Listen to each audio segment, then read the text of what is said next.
بسم اللہ الرحمن الرحیم۔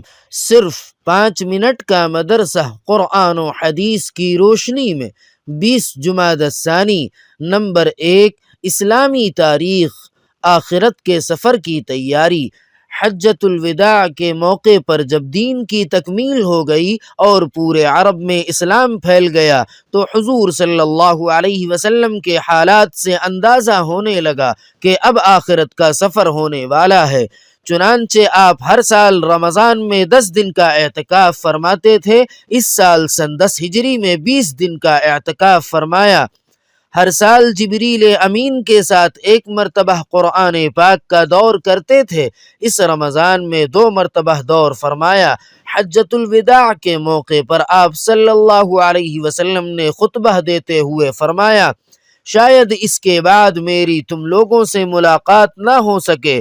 جمرہ عقبہ کے پاس کنکری مارتے ہوئے حکم دیا کہ تم مجھ سے حج کے اعمال سیکھ لو۔ اس سے پہلے جب سورہ نصر نازل ہوئی جس میں اللہ تعالی کی طرف سے فتح و نصرت اور لوگوں کے دین میں داخل ہونے کی خبر کے ساتھ اللہ تعالی کی حمد و ثنا اور توبہ و استغفار میں مشغول ہونے کا حکم سن کر آپ سمجھ گئے تھے کہ اب دنیا سے رخصت ہونے کا وقت قریب ہوتا جا رہا ہے۔ آپ صلی اللہ علیہ وسلم دامن احد میں تشریف لے گئے، وہاں شہدائے احد کے لیے دعا فرمائی۔ واپس آ کر خطبے میں فرمایا، لوگوں، میں تم سے پہلے حوض کوثر پر جا رہا ہوں، وہاں میں تم سے ملوں گا۔ مجھے تمہارے بارے میں صرف اس بات کا خوف ہے کہ تم دنیا میں مشغول ہو جاؤ اور دنیا تم کو پچھلی قوموں کی طرح ہلاک کر ڈالے۔ یہ سب وہ علامات اور نشانیاں ہیں جن سے معلوم ہوتا تھا کہ اب آپ صلی اللہ علیہ وسلم اس دنیا سے تشریف لے جانے والے ہیں۔ نمبر 2، حضور صلی اللہ علیہ وسلم کا معجزہ، کنکریوں سے تسبیح کی آواز آنا۔ حضرت ابو ذر رضی اللہ تعالی عنہ فرماتے ہیں کہ ہم ایک مرتبہ رسول اللہ صلی اللہ علیہ وسلم کے ساتھ بیٹھے ہوئے تھے۔ آپ صلی اللہ علیہ وسلم کے ہاتھ میں چند کنکریاں تھیں۔ اچانک ان سے تسبیح کی آواز آنے لگی جس کو ساری مجلس سن رہی تھی۔ پھر حضور صلی اللہ علیہ وسلم نے وہ کنکریاں باری باری حضرت ابو بکر رضی اللہ تعالی عنہ، پھر حضرت عمر رضی اللہ تعالی عنہ اور پھر حضرت عثمان غنی رضی اللہ تعالی عنہ کے ہاتھ میں دی تو ان کے ہاتھوں میں بھی تسبیح پڑتی رہی، لیکن جب ان کے علاوہ لوگوں کو دی تو کنکریوں نے تسبیح پڑھنا بند کر دیا۔ نمبر 3، ایک فرض کے بارے میں، عشاء کی نماز کی اہمیت۔ رسول اللہ صلی اللہ علیہ وسلم نے فرمایا، جس شخص نے عشاء کی نماز جماعت کے ساتھ پڑھی گویا اس نے آدھی رات عبادت کی، اور جس نے فجر کی نماز جماعت کے ساتھ پڑھ لی گویا اس نے ساری رات نماز پڑھی۔ نمبر 4، ایک سنت کے بارے میں، آئینہ دیکھنے کی دعا۔ جب آئینے میں اپنا چہرہ دیکھیں تو یہ دعا پڑھیں، اللہم حسنت خلقی فحسن خلقی۔ ترجمہ، اے اللہ، تو نے میری صورت اچھی بنائی ہے پس تو میری سیرت بھی اچھی بنا دے۔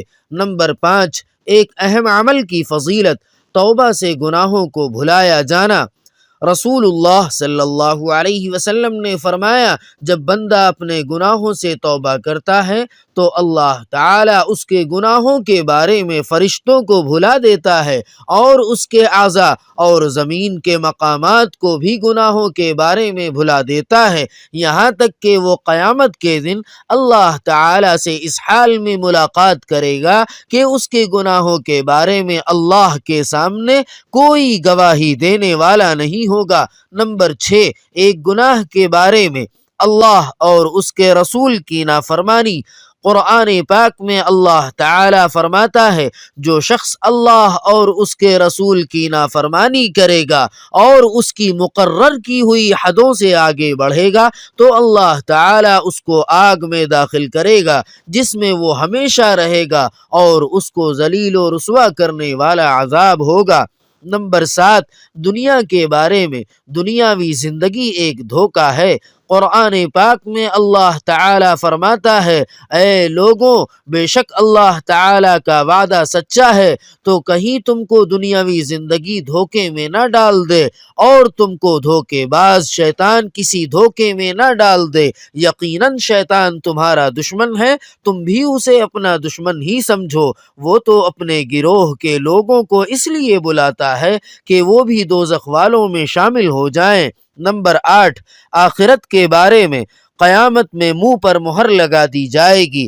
رسول اللہ صلی اللہ علیہ وسلم نے فرمایا تم جب قیامت کے دن پیش ہوگے تو تمہارے منہ پر مہر لگا دی جائے گی، اور آدمی کی سب سے پہلی چیز جو بات کرے گی وہ اس کی ران اور ہتھیلی ہوگی۔ نمبر 9، طب نبوی سے علاج، معدے کی صفائی۔ حضرت علی رضی اللہ تعالی عنہ فرماتے ہیں انار کو اس کے اندرونی چھلکے سمیت کھاؤ کیونکہ یہ معدے کو صاف کرتا ہے۔ فائدہ، علامہ ابن قیم رحمۃ اللہ علیہ فرماتے ہیں کہ انار جہاں معدے کو صاف کرتا ہے وہیں پرانی کھانسی کے لیے بھی بڑا کارآمد پھل ہے۔ نمبر 10، نبی صلی اللہ علیہ وسلم کی نصیحت۔ رسول اللہ صلی اللہ علیہ وسلم نے فرمایا جس کو ایمان کی لذت حاصل کرنے کا شوق ہو تو اسے صرف اللہ کے لیے آدمی سے محبت کرنی چاہیے۔ سبحان ربک رب العزت عما یصفون وسلام علی المرسلین والحمد للہ رب العالمین۔